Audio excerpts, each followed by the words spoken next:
आजकल हॉस्पिटल का कॉम्पिटिशन्स बड़ा बढ़ता जा रहा है, इस पे क्या कहना चाहेंगे? मेरा मानना है कि मेडिकल में कोई कंपटीशन जैसी चीज़ नहीं होती है। जैसे आप कहते हैं ना कि हॉस्पिटल में बिल्कुल कंपटीशन, नहीं, कंपटीशन यहाँ है। पर कोई कंपटीशन जैसी चीज़ नहीं होती है। अभी आपने वो वीडियो देखा, सिद्धू ने अपनी वाइफ को ठीक किया हाँ हुआ? हाँ, सिद्धू ने अपनी वाइफ को ठीक किया है। तो इसको सवेरे जो चाय पीती थी गॉन, मिल्क प्रोडक्ट्स गॉन, आटा गॉन, मैदा गॉन, एरिएटेड ड्रिंक्स गॉन। अब उस पे भी बहुत सारी किदवंती हैं, कुछ डॉक्टर्स ने उसके ऊपर क्लेम भी किया है। हाँ। तो जैसे किसी हॉस्पिटल को जैसे बनाना है, जैसे बच्चे अभी अपनी कहीं ना कहीं से कोई बीएमएस कर रहा होगा, कोई एमबीबीएस करेगा, तो हॉस्पिटल बनाने का फॉर्मूला क्या है? क्या बेसिक एलिजिबिलिटी है? कैसे शुरुआत किया जाता है? देखिए, बहुत बड़ी भ्रांतियां हैं कि हॉस्पिटल बनाने के लिए डॉक्टर होना जरूरी है। हाँ, ये ऐसा मुझे भी ये लगता बिल्कुल है। भ्रांति गलत है। हॉस्पिटल बनाने के लिए, हॉस्पिटल चलाने के लिए डॉक्टर की जरूरत नहीं है। इलाज करने के लिए डॉक्टर की जरूरत है। ठीक बात। हॉस्पिटल तो कोई भी एक आम मतलब आदमी- मालिक कोई भी बन सकता है। मालिक कोई भी बन सकता है, मैनेजमेंट कोई भी कर सकता है, इलाज डॉक्टर करेगा। सही कह रहे हैं। जैसे आज के टाइम पे बड़ा इंपॉर्टेंट है कि हॉस्पिटल को, सही हॉस्पिटल को कैसे पहचाने, बिकॉज आज के टाइम पे तो बड़े कॉर्पोरेट ब्रांड हैं। पहले के समय पे तो भैया एक डॉक्टर साहब का नाम चलता था, अब ब्रांड का नाम चलता है।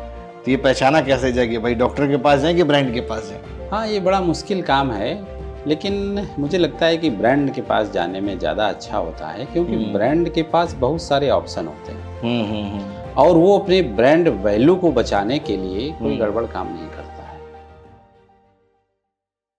हेलो फ्यूचर डॉक्टर्स, तो आप सभी का मैं स्वागत करता हूं अपने इस पॉडकास्ट चैनल पे। आज के गेस्ट हैं हमारे डॉक्टर अजीत सिंह, जो कि चेयरपर्सन है विमला हॉस्पिटल कानपुर के, और ग्रुप ऑफ इंस्टीट्यूशन भी है विमला। बहुत सारे कोर्सेज भी रन करते हैं, इनका एक आयुर्वेदिक कॉलेज भी है।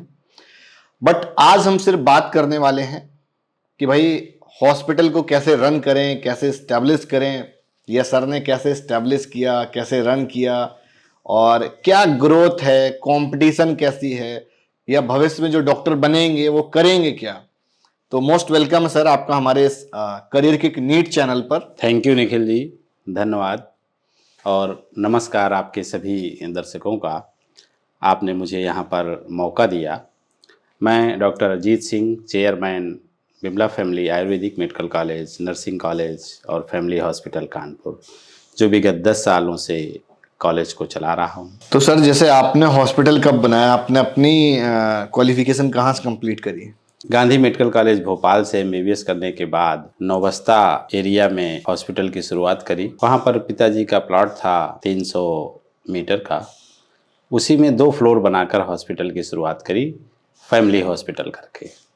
क्योंकि पढ़ाई करने के बाद ऐसा लगा कि नौकरी करने से अच्छा है नौकरी देने वाले बनूं। तो जिससे एक करीब 15 लोगों के स्टाफ को लेकर फैमिली हॉस्पिटल की शुरुआत की। कितने बेड का बनाया था आपने? इस शुरुआत में 30 बेड को लेकर चले थे, फिर धीरे धीरे 50 और आज 125 बेड हॉस्पिटल बना चुके हैं। चल रहा है। तो बचपन में जैसे बच्चों का सपना होता है डॉक्टर बनने का, तो आपका भी ऐसा सपना रहा? नहीं, ऐसा कोई सपना नहीं था, वो तो पढ़ने के बाद चीज़ें समझ में आती गई, उसी हिसाब से देखते हुए आगे बढ़ गए। तो जैसे हॉस्पिटल बनाने का ख्याल कहाँ से आया, या जैसे अगर थोड़ा सा हम और बैकग्राउंड में जाएं, आपके फैमिली कैसी थी, वहाँ से यहाँ तक के आने का जो सफ़र बोलते हैं ना, फर्श से अर्श तक, तो वो बहुत मतलब एक छोटे से बैकग्राउंड से निकलना, एक गांव से आना, फिर शहर में रह के पढ़ना, फिर एक हॉस्पिटल खोलना, एक डॉक्टरेट डिग्री कंप्लीट करना, जो आम बच्चे भी हैं वो भी इसी नॉर्मल बैकग्राउंड से ही आते हैं। हाँ, ये बिल्कुल सही बात है।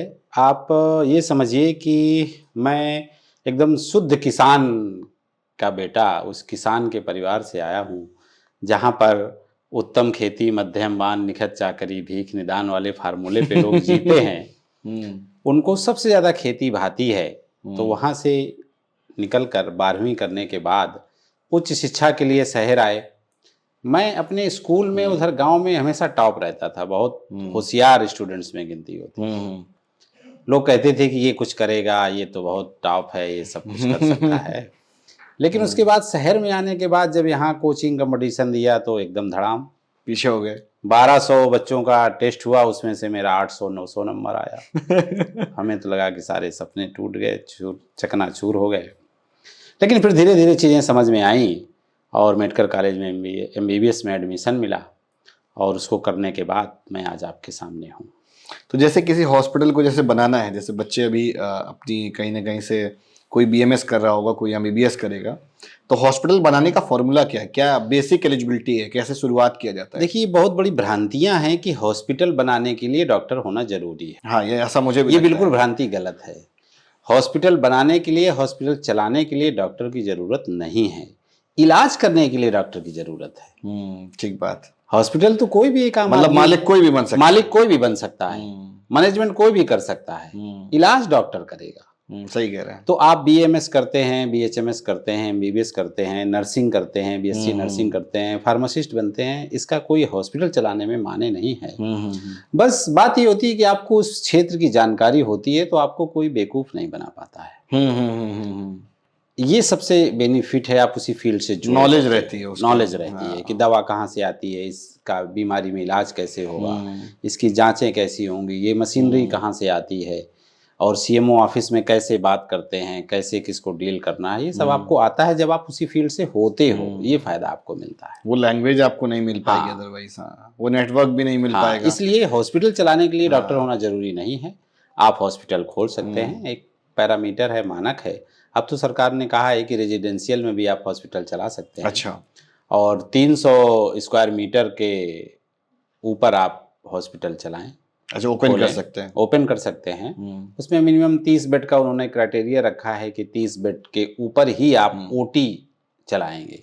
30 बेड के लिए आप एज ए नर्सिंग होम चला सकते हैं, मेडिसिन केयर के लिए पेशेंट्स को भर्ती कर सकते हैं, लेकिन सर्जरी के लिए OT अलाउ नहीं किया है। 30 बेड के ऊपर जो हॉस्पिटल हैं उनको CMO के यहाँ से OT के लिए आपको रजिस्ट्रेशन परमिशन मिल जाता है, जिससे आप वहाँ पर जनरल सर्जरी के सारे ऑपरेशन कर सकते हैं।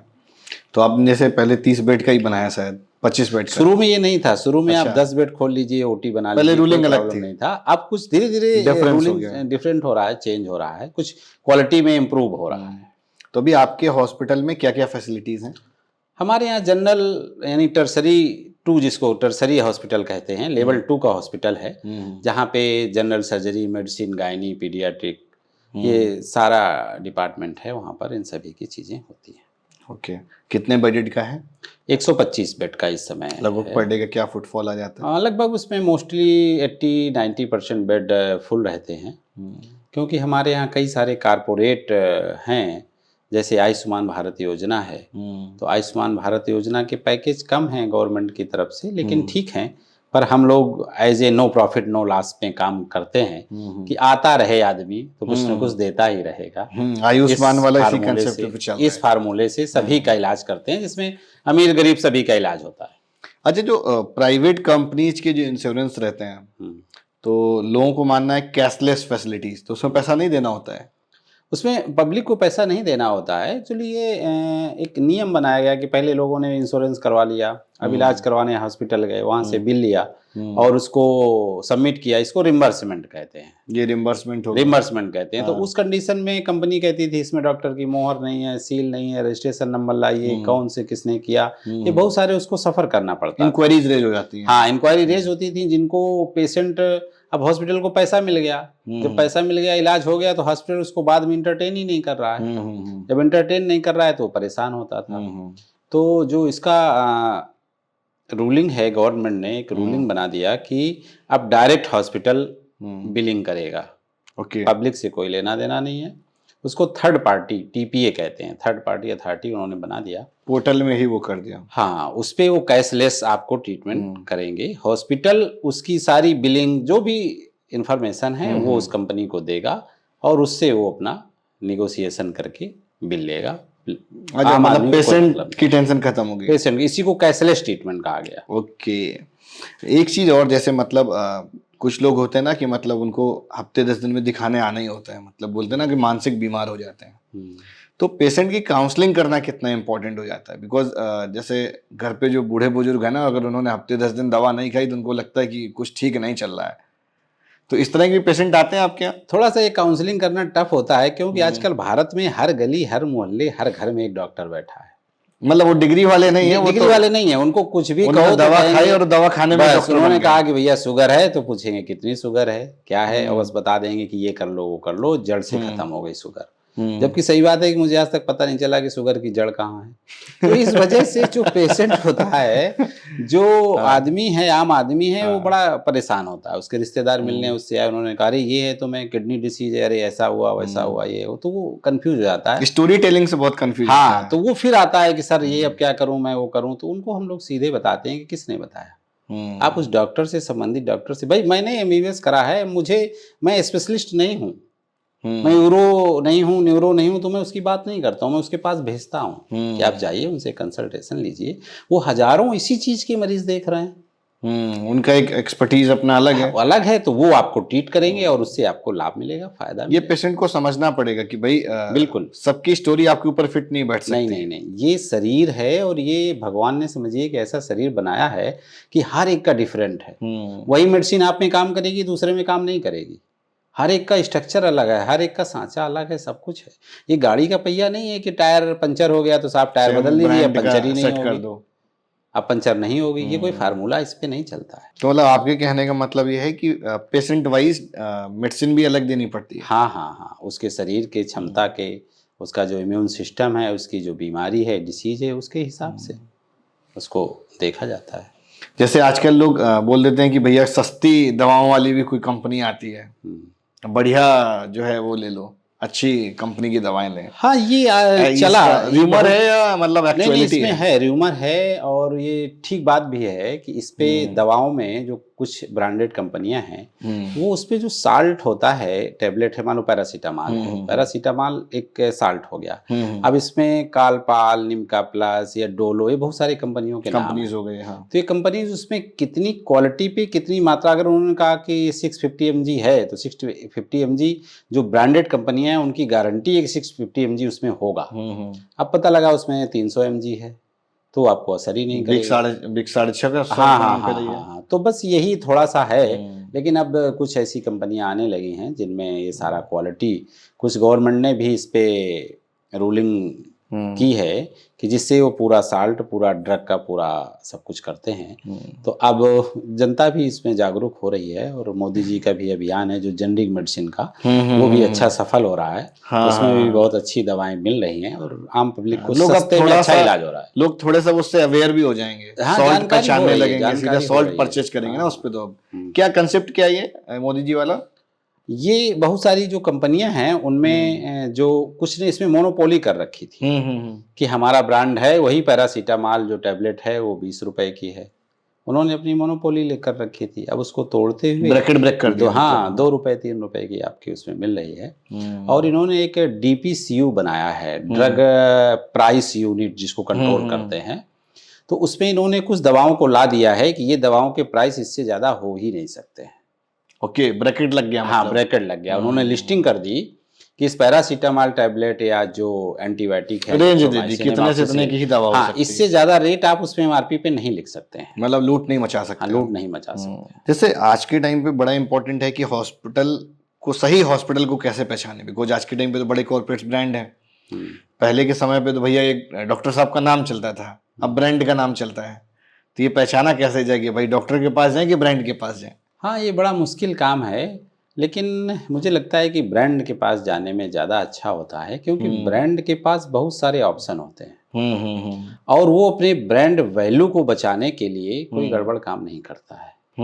ये हो सकता है कि थोड़ा महंगा आपको पड़े वहाँ पर, लेकिन वो अपनी ब्रांड वैल्यू, आजकल तो कारपोरेट का ज़माना चला है, अगर ब्रांड खत्म हो गया, आप देख रहे हैं कितनी बड़े बड़े कारपोरेट एकदम धड़ाम हो गए, तो उसको बचाने के लिए वो गड़बड़ नहीं करता है। सिंगल डॉक्टर पे अच्छी बात है, जाना है, उस पर ट्रस्ट रहता है, लेकिन उसकी आजकल अवेलेबिलिटी पे प्रॉब्लम हो गई है। तो पर्सन आदमी वही है, अब आपको कब बीमारी लग जाए, पता लगा कि वो शादी में गए हैं, उनके भी तो घर परिवार है ना, तो उस समय आप क्या करेंगे भाई?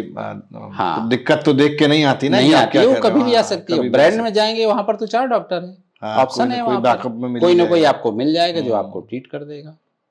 अब इसके बाद अगर कुछ आपका स्पेशल बीमारी है, कुछ अलग है, जिससे आपका किसी से ट्रीटमेंट चल ही रहा है, तो आप उसी से कराइए, लेकिन इमरजेंसी में आप किसी डॉक्टर को मत देखिए। बहुत बार जैसे डॉक्टर केस खराब कर देते हैं, मतलब गलत ट्रीटमेंट कर देते हैं, तो उसके लिए कितना मतलब पेशेंट को कहने के सेंस ना थोड़ा सा अवेयर तो होना ही पड़ेगा ना डॉक्टर के प्रति।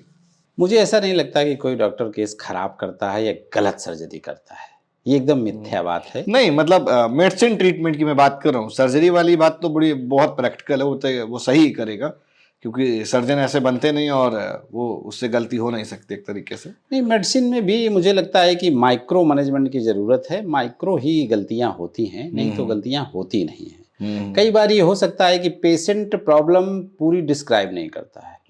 अब कोई ऐसा तो है नहीं कि थर्मामीटर उसके लगाया कि आप आए साहब बस बता दिया। कई बार ये होता है, मैंने देखा जैसे पेशेंट को ट्रीट करे हैं, बैठ गए, हमने पूछा दादा क्या प्रॉब्लम है, कहना आप डॉक्टर हो आप जानो। कोई हम ऐसे तो कोई तांत्रिक या कुछ ऐसे तो है नहीं कि भैया आपको देखा हाँ कहन जाओ, पर्चा बना दिया गया, लिख दिया गया। अच्छा, उन लोगों के साथ में मतलब जितने भी टीयर 2 सिटीज हैं या टीयर 3 सिटीज है जो गांव देहात के एरिया है, वहां से जो पेशेंट आते हैं ना तो उनकी कम से कम 5-10 दर्द होते हैं। तो वो तभी दिखाने आते हैं। उससे जो कुछ पूछो तो बस वही कहता है हाँ ये दिक्कत है, ये भी दिक्कत है, ये भी दिक्कत है। पूरी अपनी कंप्लेन कंफर्म नहीं कर पाता है। डॉक्टरी का सबसे पहला वसूल है डायग्नोस करने के लिए। अगर आपको हिस्ट्री अच्छे से ले लिया, हम लोग को इंटर्नशिप में यही कराया जाता था कि आप उसकी हिस्ट्री अच्छे से लीजिए, क्या है क्या नहीं है, और हर एक हिस्ट्री अगर आपने अच्छे से ले ली तो डायग्नोस अच्छा बन जाएगा। तो यहाँ क्या होता है, डॉक्टर्स भी आजकल जल्दी में होते हैं, पेट दर्द ये लो दवाई जाओ। अब उससे पूरा पूछे नहीं कि भैया पेट दर्द क्यों हुआ था, कल क्या खाया था क्या नहीं खाया था, उल्टी हो रही जी मचला रहा है या क्या प्रॉब्लम है, उन्होंने कहा नहीं जाइए। तो ये भी एक थोड़ा सा प्रॉब्लम होता है, इस वजह से कहीं ना कहीं गड़बड़ होता है। आजकल हॉस्पिटल का कॉम्पिटिशन बड़ा बढ़ता जा रहा है, इस पे क्या कहना चाहेंगे? मेरा मानना है कि मेडिकल में कोई कंपटीशन जैसी चीज नहीं होती है। जैसे आप कहते हैं ना कि हॉस्पिटल में कंपटीशन नहीं, यहाँ पर कोई कंपटीशन जैसी चीज नहीं होती है। हमको तो बायो में या सबको बायो में पहला लेसन ही पढ़ाया जाता है, योग्यतम की उत्तर जीवता, डार्विनवाद, कि आप अगर योग्य हैं तो जिएंगे। तो इसमें हमें किसी भी तरह के कंपटीशन की कहीं पर भी कोई गुंजाइश नहीं है और आवश्यकता नहीं दिखती है। हम बस अपने मरीज पे अपना 100% एफर्ट देकर उनका विश्वास जीतते हैं। उनके कठिन समय में, मुश्किल समय में हम उनके पास खड़े होते हैं। उसको विश्वास आ जाए, भरोसा आ जाए कि डॉक्टर साहब हैं तो हम बच जाएंगे, हमारा जीवन मन से एक्सेप्ट कर लें, है ना। बस ये विश्वास जिस दिन आप पब्लिक को दे देंगे, मरीज को दे या देंगे, पेशेंट में आ गया तो वो बच जाएगा। हाँ, मरीज को दे देंगे तो आप, यही विश्वास आपको सभी कंपटीशन से दूर रखता है। किसी तरह का कोई कंपटीशन नहीं होगा। फिर हम वो, आप ये समझिए कि फिर हम तो वो हवा हैं जो ऐसा रुख बदल लेते हैं कि पवन देवताओं को भी नहीं पता होता कि रुख किधर जाने वाला है। तो फिर कोई कैसे कंपटीशन कर पाएगा? मोटिवेशन मतलब डॉक्टर्स का मोटिवेशन पेशेंट पे कितना मैटर करता है। मतलब जैसे अभी आपने बताया ना कि वो एक बार पेशेंट के मन में ये आ जाए कि हमको ठीक कर देंगे तो अपने आप धीरे धीरे रिकवर होने लगता है। ये कितना मैटर करता है? ये पूरा मैटर करता है। आप उससे बिलीफ सिस्टम से जुड़ा हुआ एक तरीके आप उससे बात कर लो, उसके दुख दर्द की चीजें पूरी पूछ लो, फिर 2 लाइन में कह दोगे अरे पता परेशान हो, आपको जो ज्यादा कुछ है ही नहीं, बस इससे वो खुश हो जाता है और इससे वो आपके साथ जुड़ जाता है। आप बात उसकी सुनेंगे नहीं, आया कहें ये दर्द है वो दर्द है ऐसा वैसा, हाँ ठीक है जाइए। कुछ तो डॉक्टर होते हैं कि वो सुनते ही नहीं है। जैसे हम लोगों का कोरोना हॉस्पिटल था तो गवर्नमेंट ने कानपुर में 16 हॉस्पिटल को कोरोना किया था, तो कोरोना के पेशेंट ही होते थे। हम जाते थे तो पूरा किट पहन के उसको पकड़ के हिलाते डुलाते बैठाते थे और कहते थे कोई परेशानी नहीं, उसको टच करके देखते थे। जो दूसरे डॉक्टर्स होते थे गेट से वो बताते थे कि सर आप आते हैं तो बहुत अच्छा लगता है। दूसरे डॉक्टर तो गेट से पूछ लेते थे कि अरे वो हरी वाली दवाई खा लेना, वो लाल वाली टैबलेट खाई कि नहीं खाए। इमोशनल कनेक्ट बहुत मैटर करता है किसी को ठीक करने के लिए। तो उसको लगता था कि यार मुझे ये छू नहीं रहे हैं, इसका मतलब है मैं गड़बड़ हूँ, जाने वाला हूँ। लेकिन जब आप उसको टच करते हो, टच थेरेपी होती है ना, कि हम छुए तो दर्द दूर हो गया साहब आपका। क्या बात है। अच्छा, आजकल हम लोग देख रहे हैं कि जैसे जो यंग एज के बच्चे हैं या जो यंगस्टर्स हैं, 25 से 35-40 की उम्र है, हार्ट अटैक हो जाता है, पता नहीं चलता। इसका क्या रीजन है एकदम अचानक से हार्ट ब्लॉकेज होना? अब इसका अभी तक बहुत सर्च चल रही है, स्टडी चल रही है। हमारा भी भाई एक 32 साल का ऐसा हो गया, उसको कहते हैं खान पान का, ये बहुत सारी चीज़ों का माने रखता है, लेकिन इसमें कोई भी ऐसा बेसिक फार्मूला नहीं आ पाया कि इस वजह से ही ऐसा हो रहा है। कई सारी मिथ्या बातें चल रही हैं कि वो जो कोविड के वैक्सीन लगे उनकी वजह से हुआ या ऐसा हुआ, पर ऐसा कुछ प्रूफ नहीं हुआ है। और अटैक ये आम सा हो गया है कि यंग एज के बच्चों में हो जा रहा है हार्ट अटैक। और जैसे मेरे भाई का हुआ था, वो 32 साल का था और वो किसी भी तरह का कोई ऐसा नशा या कोई ऐसा खान पान उसका बहुत अच्छा था। उसका जब पोस्टमार्टम कराया, मैं तो था वहाँ पर, तो उसकी कार्डियक पैथोलॉजी आई। मतलब हार्ट अटैक ही हुआ था, ब्लॉकेज हो गया, ब्लॉकेज उसका हुआ था। तो ये सारा अभी इसमें कुछ कहना जल्दबाजी होगा कि हम क्यों हो रहा है या कैसा हो रहा है, लेकिन खान पान और इसको तो देखते हैं, इसको तो एक कारण है जिससे आप ये जंक फूड और इस तरह के यूज करते हैं, जिससे मतलब एक फैट और तरीके ये से कह सब हो सकते हैं जाता कि है। एक लोग आजकल ओवर वर्कआउट भी कर रहे हैं अपने बॉडी पे, ये भी इफेक्ट डालता है चीजों पर। तो जैसे अभी आपकी और आगे की क्या प्लानिंग है? बिकॉज अभी करंटली 125-130 बेड का तो आपने बना लिया है, तो क्या और हॉस्पिटल बनाना चाह रहे हैं अभी और बड़ा? हाँ, मुझे लगता है कि हम जो कर सकते हैं उसको ज़्यादा से ज़्यादा करें, अपनी क्षमता का 100% लगाएं, जिससे लोगों का और समाज का ज़्यादा से ज़्यादा विकास हो सके और उनको खुशियाँ मिल सकें। तो मतलब कोई अपकमिंग ब्रांड आने वाला है क्या? तो इसमें हम एक साउथ में कानपुर में एक हॉस्पिटल शुरू कर रहे हैं, जो अभी केडीए से 2000 मीटर का स्क्वायर मीटर का ज़मीन लेकर के स्टार्ट कर रहे हैं, वो कंस्ट्रक्शन में है। हमारा पूरी तरह से ये है कि हम उसमें एक कैंसर हॉस्पिटल, क्योंकि आजकल कैंसर बहुत ज़्यादा डिटेक्ट हो रहा है। मेरी माँ भी कैंसर से उनका निधन हुआ था और मेरी सास माँ को भी ब्रेस्ट कैंसर है, उनका ट्रीटमेंट हो गया, फिलहाल वो ठीक हैं। और मैं डेली देखता हूँ कि कुछ न कुछ पेशेंट कैंसर के आते हैं। तो बहुत कॉमन हो गया, मतलब ये सरकारी जो हॉस्पिटल हैं उनमें इतना ज़्यादा लोड हो गया है कि वहाँ पर अपने कानपुर जेके कैंसर में मशीनें हैं, लेकिन वहाँ इतना ज़्यादा लोड है कि कीमोथेरेपी और जो रेडियोथेरेपी है, रेडिएशन के लिए आपको 10-10, 15-15 दिन, एक महीने का टाइम लगता है। और ट्रीटमेंट भी बहुत महंगा होता है, मशीनें ना होने की वजह से, डॉक्टर ना होने की वजह से।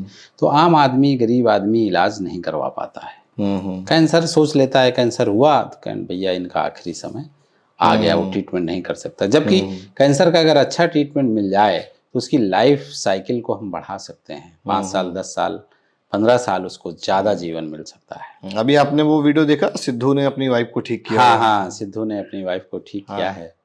अब उस पर भी बहुत सारी किदवंती हैं, कुछ डॉक्टर्स ने उसके ऊपर क्लेम भी किया है कि कैसे ऐसे हो गया, हमें उसका इन्वेस्टिगेशन दीजिए, बताइए। वो तो ये तो अपने यूज करने पे है कि किसको क्या कैसे होता है।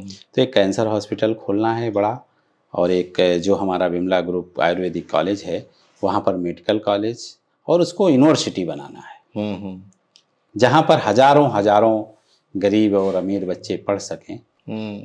क्योंकि चिकित्सा और शिक्षा, ये 2 सब्जेक्ट से हम जुड़े हुए हैं।